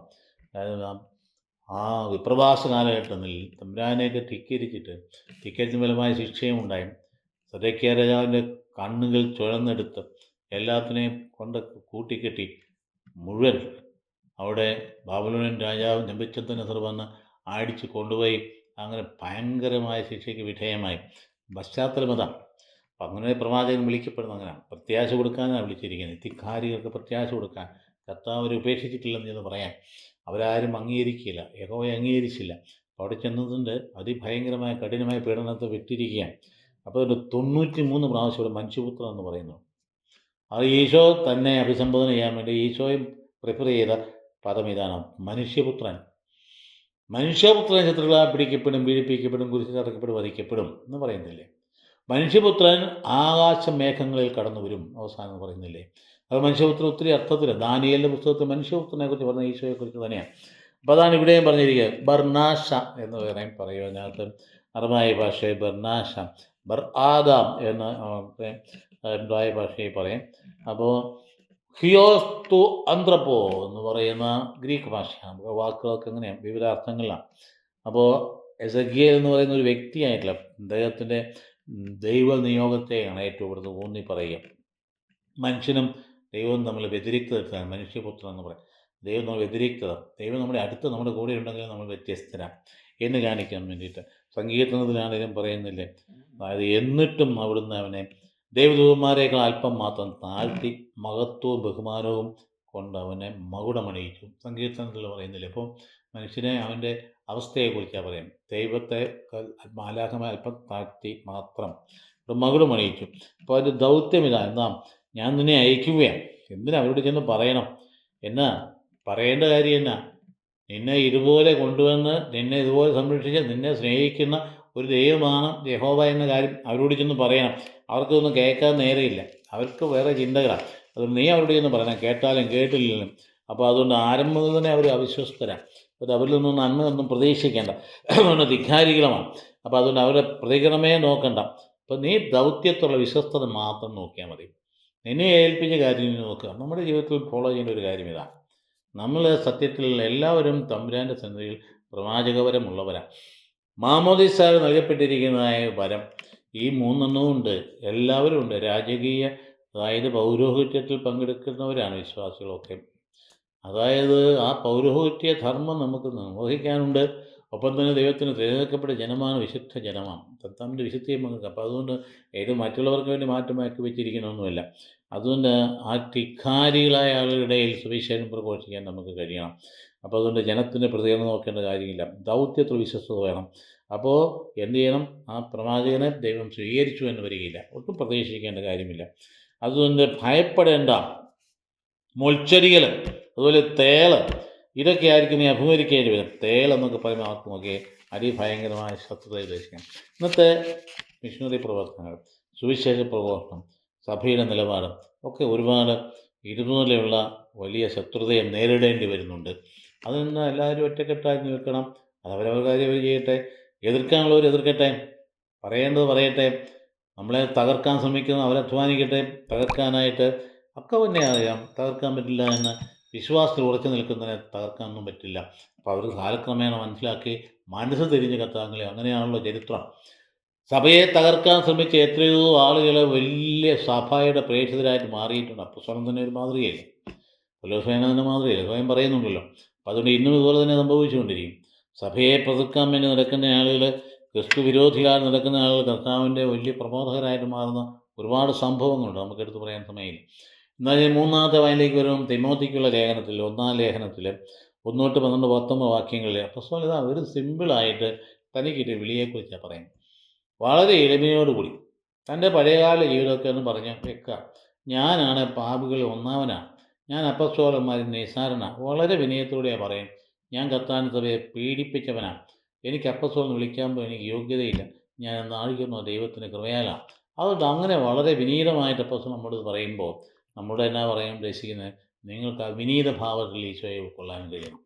ഇതാണ് അദ്ദേഹം പഠിപ്പിക്കുന്ന കാര്യം. എന്നിട്ട് നോക്കിയിട്ട് എന്താ പറയുക, നമുക്ക് നോക്കിക്കളയാം. എന്നെ ശക്തിപ്പെടുത്തുന്ന നമ്മുടെ കർത്താവ് യേശു ക്രിസ്തുവിന് ഞാൻ നന്ദി പറയുന്നു. ഇതെന്നാൽ തൻ്റെ ശുശ്രൂഷയ്ക്കായി എന്നെ നിയമിച്ചുകൊണ്ട് അവൻ എന്നെ വിശ്വസ്തനായി കണക്കാക്കി. ദൈവം വിളിച്ചതിൽ നന്ദി പറയുകയാണ് അദ്ദേഹം. നമുക്ക് നമ്മുടെ ജീവിതാന്തസ്സുകളിൽ നന്ദി പറയേണ്ടതല്ലേ? ഏതവസ്ഥയിൽ നമ്മൾ വിളിച്ചിരിക്കുന്ന എല്ലാം ദൈവവിളിയല്ലേ? വിവാഹം ഒരു ദൈവവിളിയല്ലേ? കൂദാശയല്ലേ? അതുകൊണ്ടല്ലേ അതിൻ്റെ കൂദാശ എന്ന് പറയുന്നത്. ആ കൂദാശ നമ്മൾ ചുമതലപ്പെടുത്തി വിട്ടില്ലേ? ഇതെല്ലാം ചുമതലപ്പെട്ടിരിക്കുന്നത്. ഞാൻ നിങ്ങളെ സ്നേഹിച്ച പോലെ പരസ്പരം സ്നേഹിക്കാം. സ്നേഹത്തിൻ്റെ പ്രമാണം ഭൗമികമായിട്ട് ആവിഷ്കരിക്കാനാണ് കുടുംബം രൂപീകരിച്ചു വന്നിരിക്കും. സ്നേഹത്തിൻ്റെ കുഞ്ഞുങ്ങൾ ജനിച്ച് ദൈവത്തിനായിട്ട് വളർത്തിയെടുക്കാൻ വേണ്ടിയിട്ടാണ് കുടുംബം രൂപീകരിച്ചത്. അത് കൂദാശയാണ്. കൂദാശയുടെ അടയാളങ്ങളല്ലേ അവിടെ കാണുന്നത്. ഒരു വിവാഹാശീർവാദം നൽകുന്നത് എന്താ? എല്ലാ കൂദാശകളും അടയാളങ്ങളിലൂടെയാണ് ആവിഷ്കരിക്കും. മാമോദിസയ്ക്ക് എന്തെല്ലാം അടയാളങ്ങളാണ് ഉണ്ടായിരുന്നത്? ജലം ഒരടയാളം, തൈലം ഒരടയാളം, ഉടുപ്പ്, പുതിയ ഉടുപ്പ് അടയാളം. അതുകൂടാതെ തന്നെ എന്താണ്? കത്തിച്ച വിളക്ക്, അതൊരടയാളം. അതുപോലെ തന്നെ അടയാളമല്ലേ ഓരോ കുറ്റത്തിൽ ഇതിലടയാളമല്ലേ അവർ ധരിക്കണം, വിലയർപ്പിക്കണം വേളയിലൊക്കെ. അപ്പം അടയാളം എന്ന് പറഞ്ഞാൽ കുടുംബജീവിതത്തിന് അടയാളമല്ലേ അന്ന് വന്നിരിക്കുന്നത്. എന്താ? സുഖത്തിലും ദുഃഖത്തിലും സന്തോഷത്തിലും സന്താപത്തിലും ആരോഗ്യം അനാരോഗ്യത്തെ ഏകമനത്തിൽ ജീവിച്ചുള്ള അദ്ദേഹം പ്രതിജ്ഞ ചെയ്യുന്നത് പറയുന്നത് ഈ താലിയാണ് പ്രതിനിധാനം ചെയ്യും. അതുകൊണ്ട് അവിടെ എടുത്ത് പറയുന്ന പ്രാർത്ഥന പറയുന്നത് എന്താണ്? എന്നാൽ വളരെ വളരെ വ്യക്തമായിട്ട് പറഞ്ഞിട്ടാണ് ആശുപത്രിക്ക് ആ താലി ആശുപത്രി കാൽവരിയിലെ ജീവാർപ്പം വഴിയായി തിരുസഭയെ വധുവായി സ്വീകരിച്ച മിശിഹായെ വധൂവരന്മാരെ സ്നേഹത്തിൽ അയക്കുന്നതിൽ ബന്ധിക്കുന്ന ഈ താലി ആശീർവദിക്കുക പറയുന്നത് നമ്മൾ സംഭവിക്കുന്ന ഒരു അദൃശ്യമായ സ്വർഗീയമായ ഒരു കാര്യമാണ് നടക്കുന്നത്. ദൈവം യോജിപ്പിക്കുക. എന്തിനാ? നീ പോ, ഈ സുവിശേഷം അറിയിക്കുക, നീ ജീവിക്കുക, ഞാൻ പറഞ്ഞ കാര്യങ്ങൾ ജീവിക്കുക, ഞാൻ സ്നേഹിച്ചുള്ള പരസ്പരം സ്നേഹിക്കുക. അതുപോലെ തന്നെ ആ പുടവ നൽകിയത് എന്തുകൊണ്ടാണ്? കൃപാപരത്തിൻ്റെ പ്രതീകമാക്കും ആ കൂടായിരുന്നു ആ പുടവയെന്ന് പറയും. ഇപ്പം ദൈവകൃപയിൽ വേണം ജീവിക്കാനായിട്ട്. ഇപ്പം എന്തെല്ലാം അടയാളങ്ങൾ നൽകി? ജപമാല നൽകിയില്ലേ? അമ്മ കൂടെ ഉണ്ടായിരിക്കണം എപ്പോഴും. എൻ്റെ അമ്മ കൂടെ വേണം. അതായത് കാനായിലെ കല്യാണം വന്ന പോലെ നിൻ്റെ കൂടെ അമ്മയുണ്ടായിരിക്കണം. അതുപോലെ നിൻ്റെ ആത്മബന്ധത്തിൻ്റെ അടയാളമല്ലേ ആ മോതിരം എന്ന് പറയുന്ന സംഗതി. അവിടെ നിനക്ക് അവിശ്വസ്തത കാണിക്കാൻ പറ്റുമോ? അവിശ്വസ്തത കാണിക്കാൻ സാധിക്കുന്നത്? അവിശ്വസ്തത കാണിക്കുന്ന വിപരീതമാണ് ആ മോതിരം ചുമന്നുകൊണ്ട് നടക്കണമെന്ന് എൻ്റെ കയ്യിലുണ്ടായിരിക്കണം പറയുന്നു. അപ്പം അതുകൊണ്ട് ഇതെല്ലാം ഒരു കൂതാശകളാണ്. എങ്കിൽ നമ്മളെ ശക്തിപ്പെടുത്തുന്നവൻ ആ വിളിക്കുന്ന ദൈവമാണ്, കർത്താവാണ്. ഇതാണ് അപ്പോസ്തലൻ പറയുന്നത്. എന്നെ ശക്തിപ്പെടുത്തുന്നവനാ. എന്നെ ശക്തിപ്പെടുത്തുന്നവരെ എല്ലാം ചെയ്യാൻ എനിക്ക് സാധ്യമാണ് എന്ന് പറയുന്നില്ലേ? ഫിലിപ്പിയർക്കാർക്ക് ലേഖനത്തിൽ 4-ാം അധ്യായത്തിൻ്റെ അവസാന ഭാഗത്ത് വരുമ്പം പറയുന്നത് എന്താ? എനിക്ക് ഏത് സാഹചര്യത്തിലും ജീവിക്കാനറിയാം, എനിക്ക് ഇല്ലായ്മ ജീവിക്കാനറിയാം, എനിക്ക് ഉള്ളായ്മ ജീവിക്കാനറിയാം, എനിക്ക് സമൃദ്ധി ജീവിക്കാനറിയാം, സമ്പത്ത് ജീവിക്കാനറിയാം, ദാരിദ്ര്യത്തിൽ ജീവിക്കാനറിയാം. എന്നെ ശക്തിപ്പെടുത്തുന്നവനിൽ എല്ലാം ചെയ്യാൻ എനിക്ക് സാധ്യമാണ്. ഇതാണ് നമ്മുടെ വിശ്വാസത്തിൻ്റെ കരുത്താണ്. അപ്പോസ്തലൻ പറഞ്ഞത് അത് തന്നെയാണ്. അവൻ എന്നിൽ ഉണർത്തുന്ന ശക്തി കൊണ്ട് ഞാൻ ശക്തമായി അധ്വാനിക്കുന്നുവെന്നും കൊളോസ്യർക്ക് ലേഖനത്തിൽ പറയുന്നില്ലേ? അവൻ എന്നിൽ ഉണർത്തുന്ന ശക്തി കൊണ്ട് ഞാൻ ശക്തിയായിട്ട് അധ്വാനിക്കുന്നു. അപ്പം അതുകൊണ്ട് നമ്മുടെ ജീവിതത്തിൽ അപ്പോസ്തലൻ്റെ മാതൃകയാണ്. മുമ്പ് ഞാൻ അവനെ നിന്ദിക്കുകയും പീഡിപ്പിക്കുകയും അധിക്ഷേപിക്കുകയും ഒക്കെ ചെയ്തെങ്കിലും എനിക്ക് കരുണ ലഭിച്ചു. കാരണം കരുണയാണ് നമ്മുടെ വിളിയുടെ അടിസ്ഥാനം. നിൻ്റെ പ്രത്യേക ഗുണം കണ്ടുകൊണ്ടല്ല നിന്നെ വിളിച്ച്, നിൻ്റെ മഹത്വം കണ്ടുകൊണ്ടല്ല നിന്നെ വിളിച്ച്. ജനത്തെയും വിളിച്ച് അങ്ങനെ തന്നെയാണ്. ഇസ്രായേൽ എന്ന് പറഞ്ഞാൽ ഒരു നാടോടികളായിരുന്നല്ലേ, അവർ അടിമകളായിരുന്നു. ദൈവം വിളിച്ചത് അവിടെ നിന്നെല്ലാം ഒന്നാമത് സാമ്രാജ്യ ശക്തികളുണ്ടായിരുന്നു, അവർ വിളിച്ചില്ലല്ലോ. അപ്പം നിന്നെ വിളിച്ചതേ നിൻ്റെ പ്രത്യേകമായ ക്വാളിറ്റി കണ്ടുകൊണ്ടല്ല, ദൈവത്തിൻ്റെ കൃപ മഹത്വം പ്രകടമാൻ വേണ്ടി അവിടുത്തെ കരുണയാണ് നിന്നെ വിളിച്ചത്. കാരണം അറിവില്ലാതെ അവിശ്വാസിയായിട്ടാണ് ഞാൻ പ്രവർത്തിച്ചത്. കർത്താവിൻ്റെ കൃപ യേശുക്രിസ്തുവിലുള്ള വിശ്വാസത്തോടും സ്നേഹത്തോടും ഒപ്പം എന്നിലേക്ക് കവിഞ്ഞൊഴുകി. പ്രസ്താവന പറയാം. കൃപയൊരു ഒഴുകുന്ന സംഗതിയാണ്. ദൈവസന്നിധിയിൽ നമ്മൾ നിൽക്കുമ്പോൾ നമ്മുടെ ഹൃദയത്തിലേക്ക് കൃപ കവിഞ്ഞൊഴും. അഹങ്കാരമാണ് അതിന് വിപരീതമായി നിൽക്കുന്നത്. അഹങ്കാരം ഉയർന്നു നിൽക്കുമെന്നോർത്തൊരു കൃപ ഒഴുകാൻ പറ്റില്ല. അതുകൊണ്ട് അഹങ്കാരം മാറ്റിയിട്ട് അപ്പസ്തലനെ പോലെ വിനീതമായിട്ട് നിൽക്കുമ്പോൾ ഉണ്ടാവും. യേശു ക്രിസ്തു ലോകത്തിലേക്ക് വന്നത് പാപികളെ രക്ഷിക്കാനാണ് എന്ന പ്രസ്ഥാനം വിശ്വസനീയവും തികച്ചും സ്വീകാര്യവുമാണ്. കർത്താവ് വന്നത് പാപികളെ, അതുകൊണ്ടല്ല ഈ സുവിശേഷം അറിയിക്കണമെന്ന് പറയുന്ന എല്ലാവരെയും അറിയിക്കണമെന്ന്. ഈ രക്ഷ എല്ലാവർക്കും ആവശ്യമുള്ളതാണ്. പാപികളെ രക്ഷിക്കാൻ വേണ്ടിയിട്ട് ഇപ്പം ക്രിസ്ത്യാനിയെ മാത്രം രക്ഷിക്കാൻ വന്നതല്ല, മനുഷ്യകുലത്തെ രക്ഷിക്കാനാണ് വന്നത്. പാപികളിൽ ഒന്നാമനാണ് ഞാൻ, എങ്കിലും എനിക്ക് കരുണ ലഭിച്ചു. അത് നിത്യജീവൻ ലഭിക്കാൻ യേശു ക്രിസ്തുവിൽ വിശ്വസിക്കാൻ ഇരിക്കുന്നവർക്ക് ഒരു മാതൃക ആകത്തക്ക വിധം പാപികളിൽ ഒന്നാമനായ എന്നിൽ അവൻ്റെ പൂർണ്ണമായ ക്ഷമ പ്രകടമാക്കുകയായിരുന്നു. അത് കണ്ടോ, അദ്ദേഹത്തിന് നിന്ന് വിളിക്കപ്പെട്ടതിന് ഉദ്ദേശം മറ്റുള്ളവർക്ക് വേണ്ടിയിട്ട്. അപ്പോൾ ക്രൈസ്തവ ജീവിതം മറ്റുള്ളവർക്ക് വേണ്ടിയിട്ടാണ്. യുഗങ്ങളുടെ രാജാവും അദൃശ്യനും അനിശ്ചരനുമായ ഏകദൈവത്തിൽ എന്നെന്നും ബഹുമാനവും മഹത്വവും ഉണ്ടായിരിക്കട്ടെ, ആമേൻ എന്ന് പറയാം ഈ ഭാഗം അവസാനിക്കും. അതുകൊണ്ട് ഈ ഭാഗത്ത് തന്നിരിക്കുന്നതിന് ശ്ലീഹാകാലത്ത് ശ്ലീഹന്മാരെ പോലെ നമ്മുടെ ജീവിതത്തിൻ്റെ ആ ക്രിസ്തീയമായ ആ പുണ്യം നിലനിൽക്കണം. അതുകൊണ്ട് എൻ്റെ മകനായ തിമോത്തിയോസേ എന്ന് പറയും, അത് നിന്നെക്കുറിച്ച് നേരത്തെ ഉണ്ടായുള്ള പ്രവചനങ്ങൾക്ക് അനുസൃതം വിശ്വാസത്തോടും നല്ല മനസ്സാക്ഷിയോടും നന്നായി പോരാടുന്നുള്ള ചുമതല നിന്നെ ഞാൻ പരമേൽപ്പിക്കും. ശിഷ്യനെ ഏൽപ്പിക്കുക. തിമോത്തിയോസേ എഫേസൂസിൻ്റെ മെത്രാനാകാൻ പോകുന്നയാളാണ്. അപ്പം അതുകൊണ്ട് നിന്നെ ഞാൻ പരമേൽപ്പിക്കുക. നീയാണ് നോക്കേണ്ടത്, ആ ജനത്തെ മുഴുവൻ നോക്കേണ്ടതാണ്. വലിയൊരു സഭയാണ്. അപ്പോൾ ചില ആളുകളുടെ മനസ്സാക്ഷിയെ തിരസ്കരിച്ചുകൊണ്ടും വിശ്വാസം തീർത്ത് നശിപ്പിച്ച് കളയുന്ന ചില ആൾക്കാരും അതിൻ്റെ ഇടയിൽ എല്ലാ കാലത്തും ഉള്ളതുപോലെ തന്നെ ഇന്നുള്ളതുപോലെ തന്നെ നമ്മൾ ചില കമൻറ്റുകളൊക്കെ എടുത്ത് നോക്കിയാൽ പലപ്പോഴും വിശ്വാസം സഭയെ മുഴുവൻ നന്നാക്കാനാണെന്നും പറയാം. പക്ഷേ ഇവർക്കുള്ളിൽ വിശ്വാസമില്ല, നശിപ്പിച്ച് കളയുന്നു. അതുകൊണ്ട് എടുത്ത് രണ്ടുപേരെ പേര് പറയുന്നത് ഹുമേനോസും അലക്സാണ്ടറും ആ കൂട്ടത്തിൽ പേര് വരെ എടുത്ത് പറയാം ക്രിസ്തുവിന് അന്നേരം. അപ്പം ഇന്നത്തെ കാലത്താണ് പേര് പറയാൻ പറ്റുമോ, അതൊന്ന് ഓപ്പണായിട്ടങ്ങ് പറയാം. അപ്പോൾ എന്നിട്ട് അവർ ദൈവദൂഷണത്തിൽ നിന്ന് പിന്മാറേണ്ടതിന് ഞാൻ അവരെ സാത്താന് വിട്ടുകൊടുത്തത്. സാത്താൻ വിട്ടുകൊടുക്കുക എന്ന് പറഞ്ഞാൽ അതായത് നശിപ്പിക്കാനല്ല, അവൻ്റെ ആ ശിക്ഷയിൽ നിന്ന് വിമോചനമായിട്ട് വരാൻ വേണ്ടിയിട്ടാണ്. അപ്പം അങ്ങനെ വളരെ ഭംഗിയായ രീതിയിൽ അദ്ദേഹം പറയുന്നതിൻ്റെ അവസാന ഭാഗമാണ് നമുക്കിന്ന് സുവിശേഷത്തിലെ പുസ്തകത്തിൽ നമുക്ക് അവൻ്റെ കൂടെ പോയി മരിക്കാം എന്ന് നമ്മൾ തോമാശ്ലീഹ പറയുന്ന ഭാഗത്തിൽ നിന്ന് അവസാനിക്കും. സംഗതി നമുക്കറിയാമല്ലോ, അതായത് കർത്താവ് അങ്ങ് സമറിയായുടെ അങ്ങേറ്റത്താണ്, യൂദയിൽ ഒത്തിരി അകലെയാണ്. അപ്പോൾ പോരേണ്ടത് ഇങ്ങോട്ട് സമറിയ വഴിയാണ്. അങ്ങനെ വരുമ്പോഴത്തേക്കും ലാസർ അങ്ങനെ മരിച്ചുപോയി എന്നുള്ള വിവരം അറിയുന്നു. അപ്പോൾ നീ സ്നേഹിക്കുന്നവൻ മരിച്ചുപോയി എന്നാണ് പറഞ്ഞ് ദൂത് കൊടുത്തയച്ചിരിക്കും, അതായത് സഹോദരിമാർ. അപ്പോൾ അത് കേട്ട് കഴിഞ്ഞപ്പോഴത്തെ ശിഷ്യന്മാരെന്നെ പരിഭ്രാന്തി. ഇപ്പം പെട്ടെന്ന് അത്രയധികം സ്നേഹമുള്ള ഉടനെ ഇവിടെ തിരിക്കണം വിചാരിച്ചു. കർത്താവ് പോയില്ല. കർത്താവ് പറഞ്ഞു ഈ മരണം അത് മരണമല്ല, ലാസർ ഉറങ്ങുക. അപ്പോൾ ശിഷ്യന്മാർ വിചാരിച്ചത് അവൻ വിശ്രമിക്കുകയായിരിക്കും, കുഴപ്പമില്ല. അപ്പം നന്നായിട്ട് ഉറങ്ങിക്കഴിഞ്ഞാൽ സുഖപ്പെടുമെന്ന് ഒരുവൻ പറഞ്ഞു. യേശു പറഞ്ഞു ഇല്ല, അവൻ മരിച്ചുപോയി. പക്ഷേ ആ മരണം മഹത്വീകരണത്തിന് വേണ്ടി. അതെന്തിനാണ് ഉദ്ദേശിച്ച് കർത്താവിനെ അവസാനം പിടിക്കാനും ബന്ധിക്കാനും കുരിശിൽ തറയ്ക്കാനുള്ള അവസാനത്തെ കാരണം ലാസറിനെ ഉയർപ്പിച്ചതാണ്. ഏറ്റവും അവസാനത്തെ അത്ഭുതമാണത്, ലാസറിനെ ഉയർപ്പിച്ചത്. അത് കഴിഞ്ഞാൽ താമസിയാതെ പെട്ടെന്ന് അറസ്റ്റഡ് ആവും. അത് കണ്ടുകൊണ്ടാവുന്നത് എൻ്റെ മഹത്വീകരണത്തിന് വേണ്ടിയുള്ള അടയാളമാണതെന്ന്. അതെന്നാണ് പറയുന്നത്. അപ്പോൾ അതുകൊണ്ട് 2 ദിവസം കഴിഞ്ഞപ്പോൾ പറഞ്ഞ് നമുക്ക് അങ്ങോട്ട് പോകാമെന്ന് പറഞ്ഞു. നമുക്കറിയാം ആ പോയ സംഭവം എന്താണെന്നറിയാം. അപ്പോൾ അവന് ഇതിൽ പോകേണ്ടി സമറിയായോടെ പോകണം. അവർ ശത്രുക്കളാണ്, ഇവിടെയും ശത്രുക്കളാണ്. നിന്നെ കല്ലെറിഞ്ഞ് വീഴാൻ അവിടെ കാത്തിരിക്കുക. എന്നിട്ട് പോകാമെന്ന് പറഞ്ഞാൽ എന്താ ഒക്കുന്നത്? മറ്റുള്ളവർക്കും അയ്യോ അങ്ങനെ പോയാൽ എങ്ങനെ ഒക്കുന്നത്? ആഹാ, അപ്പോഴാണ് തോമാശ്ലീഹ പറഞ്ഞാൽ നമുക്കും പോകാൻ വേണ്ടി കൂടെ പോയി മരിക്കാം. അത് ധീരതയാണ്, അത് മനസ്സിലാക്കേണ്ടത്. അപ്പോൾ കർത്താവ് ആരും ഭയപ്പെടും. കർത്താവ് തന്നെ പറഞ്ഞേ, അതായത് പ്രകാശത്തുമുണ്ട് അന്ധകാരമുണ്ട്. പകൽ സഞ്ചരിക്കുന്നതും തട്ടി വീഴുന്നില്ല, അന്ധകാരത്തിൽ നടക്കുന്നതും തട്ടി വീഴുന്നു. പ്രകാശം എന്ന് പറഞ്ഞാൽ ഉദ്ദേശിക്കുന്നത് വെറും ഭൗമിക പ്രകാശമല്ല, ദൈവത്തിൻ്റെ കൽപ്പന പ്രകാരം മുൻപോട്ട് പോകുന്നതിന് തട്ടി വീഴില്ല എന്ന് പറഞ്ഞാൽ ദൈവം നിശ്ചയിക്കുന്നതിൻ്റെ നടക്കുള്ളൂ. അതിൻ്റെ വഴിക്ക് വെച്ച് ആരും തല്ലിയും കൊല്ലുമെന്നില്ല, അതിൻ്റെ സമയത്ത് കൊല്ലും, അല്ലാത്തടത്തൊന്നും സംഭവിക്കത്തില്ല. അതുകൊണ്ട് നിങ്ങൾ പേടിക്കേണ്ട കാര്യമില്ല പറയാനും പറഞ്ഞത്. അതുകൊണ്ട് വളരെ സുദീർഘമായ തിരുവചന ഭാഗമാണ്. ലാസർ എന്നു പേരായ ഒരുവൻ രോഗബാധിതനായി ഇവൻ മറിയത്തിൻ്റെയും അവളുടെ സഹോദരിയായ മത്തായുടെയും ഗ്രാമമായ ബെഥാനിയയിൽ നിന്ന് ഉള്ളവനായിരുന്നു. ഈ മറിയമാണ് സുഗന്ധതൈലം കൊണ്ട് കർത്താവിനെ പൂശുകയും തലമുടി കൊണ്ട് പാദങ്ങൾ തുടയ്ക്കുകയും ചെയ്ത്. ഇവരുടെ സഹോദരൻ ലാസറാണ് രോഗബാധിതനായത്. നമുക്കറിയാം സ്ഥലവും പ്രദേശവും ഒക്കെ ഒലിവുമലയുടെ സൈഡ് ഭാഗമാണ് ബെസ്പാഗ എന്ന് പറയും. ആ കാണുന്ന വഴിയിലൂടെ നേരെ അങ്ങ് പോയാൽ 3 കിലോമീറ്റർ ചെന്ന് കഴിഞ്ഞാൽ ബെഥനിയായി ചെല്ലും. കർത്താവ് പലപ്പോഴും ഇവിടെ വന്ന് ഈ ജെറുസലേമിലെ ശുശ്രൂഷ കഴിഞ്ഞിട്ട് നേരെ പോകുന്നത് അങ്ങോട്ടാണ്. അവിടെ വിശ്രമിച്ചുകൊണ്ടിരുന്നു. അവിടുന്ന് വന്നാണ് ഈ ഓശാന ഞായറാഴ്ച കർത്താവ് നേരെ ദേവാലയത്തിലേക്ക് വരുന്നത്. ബഥാനിയ എന്ന് പറയുന്നത് അടുത്ത സ്ഥലം തന്നെയാണ്. കർത്താവെ ഇതാ അങ്ങ് സ്നേഹിക്കുന്നത് രോഗിയായിരിക്കും എന്ന് പറയാൻ സഹോദരിമാർ അവൻ്റെ അടുക്കിലേക്ക് ആളെ അയച്ചു. അത് കേട്ടപ്പോൾ യേശു പറഞ്ഞു, ഈ രോഗം മരണത്തിൽ അവസാനിക്കാനുള്ളതല്ല.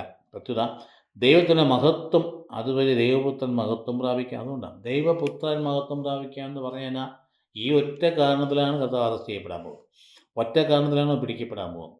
ഒറ്റ കാരണത്തിലാണ് വധിക്കപ്പെടാൻ പോകുന്നത്. അപ്പോൾ അതുകൊണ്ട് യേശു ഒക്കെ ഈ പറയുന്ന ലാസറിൻ്റെയും അവസാനത്തെ അർത്ഥം ഉയർപ്പിച്ചാണ് ഏറ്റവും വലിയ മാരകമായ കാര്യമായിട്ട് അവരെടുത്തത്. അപ്പോൾ യേശു മത്തായെയും അതുപോലെ തന്നെ അവളുടെ സഹോദരി മറിയത്തെയും ലാസറിനെയും സ്നേഹിച്ചിരുന്നു. എങ്കിലും അവൻ രോഗിയാണെന്ന് കേട്ടിട്ടും യേശു താൻ താമസിച്ച സ്ഥലത്ത് തന്നെ 2 ദിവസം കൂടി ചെലവഴിച്ചു. അനന്തരം അവർ ശിഷ്യന്മാരോട് പറഞ്ഞു, നമുക്ക് വീണ്ടും യൂദായിലേക്ക് പോകാം. ശിഷ്യന്മാർ ചോദിച്ചു, ഗുരു, യഹൂദർ ഇപ്പോൾ തന്നെ നിന്നെ കല്ലെറിയാൻ അന്വേഷിക്കുകയാണല്ലോ, എന്നിട്ട് അങ്ങോട്ട് പോവുകയാണോ? അതാണ് ചോദിച്ചു. കർത്താവിനെ പറഞ്ഞ് ഈശോ പ്രതിഫലിച്ചു, പകലിന് 12 മണിക്കൂറില്ലേ? പകലോട് ഉദ്ദേശിക്കുന്നതാണ് ദൈവകൃപയിലുള്ള ജീവിതമാണ് പകൽ എന്ന് പറയും. ദൈവകൽപ്പനയ്ക്കനുസരിച്ച് ജീവിതമാണ് പകൽ. ദൈവത്തിൻ്റെ വചനത്തിനനുസരിച്ച് ജീവിതമാണ് വെളിച്ചത്തിലുള്ള ജീവിതം. ആ വെളിച്ചം എന്ന് പറയും. 12 മണിക്കൂറില്ലേ? പകൽ നടക്കുന്നവൻ കാൽ തട്ടി വീഴുന്നില്ല, ദൈവപ്രമാണം അനുസരിച്ച് പോകുന്നവൻ കാൽ തട്ടി വീഴുന്നില്ല. ഈ ലോകത്തിൻ്റെ പ്രകാശം അവൻ കാണുന്നു. രാത്രി നടക്കുന്നവൻ തട്ടി വീഴുന്നു, കാരണം അവന് പ്രകാശമില്ല. അവൻ തുടർന്നു, നമ്മുടെ സ്നേഹിതനായ ലാസർ ഉറങ്ങുകയാണ്, അവനെ ഉണർത്താൻ ഞാൻ പോകുന്നു.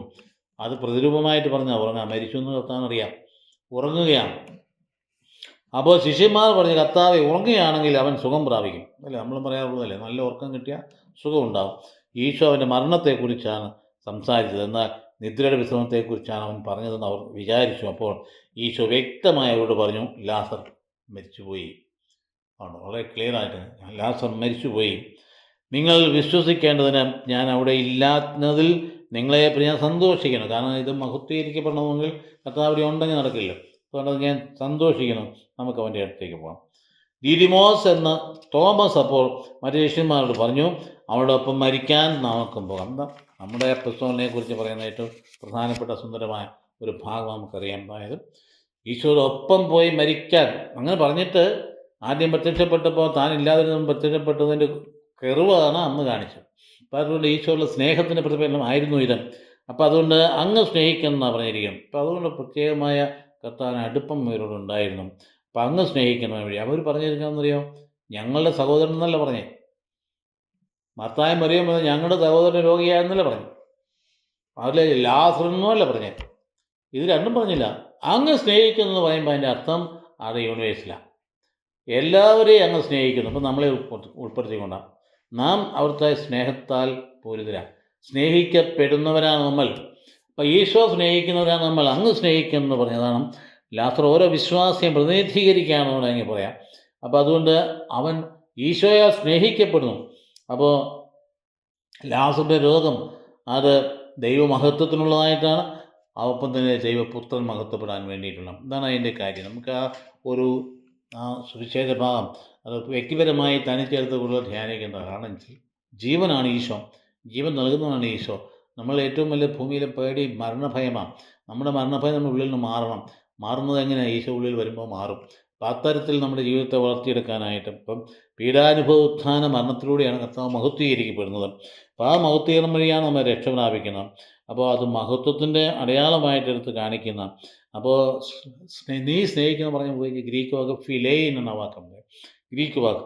അപ്പോൾ ഞാനിവിടെ ഇല്ലായിരുന്നതുകൊണ്ട് ഇപ്പോൾ നിങ്ങൾ സന്തോഷിക്കാനാണ് പറഞ്ഞിരിക്കുന്നത്. കർത്താവ് അതേ സമയത്ത് ഈശോ മത്തായെയും സഹോദരിയെയും ലാസറിനെയും സ്നേഹിച്ചിരുന്നു. അങ്ങനെ 2 പ്രാവശ്യത്തെ. ആദ്യം സ്നേഹിച്ചിരുന്ന ഫിലെയിൻ വാക്ക് പോയി. രണ്ടാമത്തെ സ്നേഹിച്ചെന്ന് പറയുന്ന അഗാപ്പ എന്ന പദം, അത് ദൈവികമായ സ്നേഹമാണ്. അപ്പോൾ അതുകൊണ്ട് അത് വളരെ കൃത്യമായിട്ട് എടുത്ത് പറഞ്ഞിരിക്കുകയാണ് അവിടെ. ദൈവികമായ സ്നേഹം. ഇപ്പോൾ സ്നേഹം തന്നെ പലതരത്തിലും നമുക്കറിയാമല്ലോ. സ്നേഹം സൈക്കോളജിസ്റ്റ് പറയുന്ന 3 തട്ടിലാണ് കിടക്കുന്നത്. ഒന്ന് ഏറ്റവും അടിയിൽ കെട്ടുന്ന ഈറോസ് എന്ന് പറയും, ഈറോട്ടിക് ലവ്, ലൈംഗികമായ സ്നേഹം. അതെപ്പോഴും നിലനിൽക്കുന്നതല്ല, മനുഷ്യന് വളരെ ക്ഷണികമാണ്. രണ്ടാമത്തേതാണ് ഫീലെയിൻ എന്ന് പറഞ്ഞാൽ മനുഷ്യൻ്റെ ആന്ത്രപ്പോളജിക്കൽ ലവാണ്, സാമൂഹികമായ സ്നേഹം. ഏറ്റവും ഉദാത്തമായ സ്നേഹമാണ് അഗാപ്പെ എന്ന് പറയുക. നമുക്ക് പഠിച്ചിട്ടുള്ള കാര്യങ്ങൾ തന്നെയാണ്. അപ്പം അതുകൊണ്ട് കർത്താവ് അതുപോലെ തന്നെ അവരെ സ്നേഹിക്കുന്നു. ആ പകലും രാത്രിയും പ്രതീകങ്ങൾ ഉപയോഗിച്ചു. പകലാണ്, അതായത് പകലാണ് നമുക്ക് സമയമുള്ളത് എന്ന് പറഞ്ഞാൽ ഈശോയാണ് നമ്മുടെ പ്രകാശം. ഈശോയുടെ കൂടെ നടക്കുമ്പോൾ തട്ടി വീഴില്ല. അപ്പം അതുകൊണ്ട് എടുത്തു പറയുക. അപ്പോൾ നമ്മുടെ സ്നേഹിതൻ, അപ്പോഴാണ് ഈശോ പറഞ്ഞു, അവരോട് പറഞ്ഞപ്പോൾ ഈശോ ഉപയോഗിക്കുന്ന നമ്മുടെ സ്നേഹിതൻ എന്നാണ് പറയും. അപ്പം അതുകൊണ്ട് ആ കൂട്ടായ്മ, ഐക്യം, ഈശോയിലുള്ള ബന്ധവും അതോടൊപ്പം തന്നെ അപ്പസ്തോലന്മാരുടെ ഐക്യം, അത് വിശ്വസിക്കുന്ന സമൂഹത്തിൻ്റെ ഐക്യം, നമ്മുടെ സ്നേഹിതൻ. അപ്പോഴാണ് തോമാശ്ലീഹ പറയുന്നത് നമുക്ക് അവൻ്റെ കൂടെ പോയി മരിക്കാം എന്ന് പറയുന്ന ഭാഗം. വാസ്തവത്തിൽ ശ്ലീഹാക്കാലത്തിൽ നമുക്ക് നൽകപ്പെട്ടിരിക്കുന്ന ഈ തിരുവചന ഭാഗങ്ങൾ നമ്മൾ കൂടെ ഉണർത്തേണ്ടതല്ലേ, ഉത്തേജിപ്പിക്കേണ്ടതല്ലേ, ശക്തിപ്പെടുത്തേണ്ടതല്ലേ? ആദ്യം തൊട്ടുള്ള പ്രധാനപ്പെട്ട സംഗതി ആ ഉടമ്പടി അവർ നവീകരിച്ചുകൊണ്ട് കർത്താവ് പറയുന്ന എല്ലാം ഞങ്ങൾ ചെയ്തോളാം എന്ന് അങ്ങോട്ട് പറഞ്ഞ് മോശെ അത് കർത്താവിനെ അറിയിച്ചു. പക്ഷേ എസെക്കിയേൽ വരുമ്പോൾ ഇത് ധിക്കാരിയുടെ ഭവനമാണ്, അവിശ്വസ്തത നിറഞ്ഞ ഒരു ജനമാണ്. നമ്മളങ്ങനെ പോകുന്നില്ലേ? അവിശ്വസ്തത നിറഞ്ഞ ജനമായിട്ട് പോകുന്നില്ലേ? അതേസമയം നമ്മൾ വിളിച്ചിരിക്കുന്നത് പ്രേക്ഷിത പ്രവർത്തനത്തിനാണ്. പൗലോസ്ലീഹ വിളിച്ചതുപോലെ നമ്മുടെ നന്മ നോക്കിയിട്ടല്ല, നമ്മുടെ പഴയകാല ജീവിതം നോക്കിയിട്ടൊന്നുമല്ല, ദൈവത്തിൻ്റെ കരുണയാൽ വിളിക്കപ്പെട്ടവരാണ് നമ്മൾ. അതുകൊണ്ട് നമ്മളെ വിശുദ്ധ ഗണമാണ്, അല്ലെങ്കിൽ പുരോഗത ഗണമാണ്, സ്വന്തം ജനമെന്ന് പറയും. അതുകൊണ്ട് നമ്മൾ അവസാന സുവിശേഷത്തിൽ കർത്താവ് നമ്മോടൊപ്പം നിന്നുകൊണ്ട് ഈശോ പറയുന്നു, എന്താണ്? ലാസറേ പുറത്തു വരിക, നിനക്ക് ജീവൻ നൽകുന്നവൻ ഞാനാ, പുനരുത്ഥാനവും ജീവനും ഞാനാകുന്നു. നമുക്ക് സമാപിപ്പിക്കാം. കർത്താവ് ഈശോ കൃപയും പിതാവാചകത്തിൻ്റെ സ്നേഹവും വിശ്വാസ സഹവാസം ഉണ്ടായിരിക്കണം, ഇപ്പോഴും എപ്പോഴും എന്നേക്കും. ആമേൻ.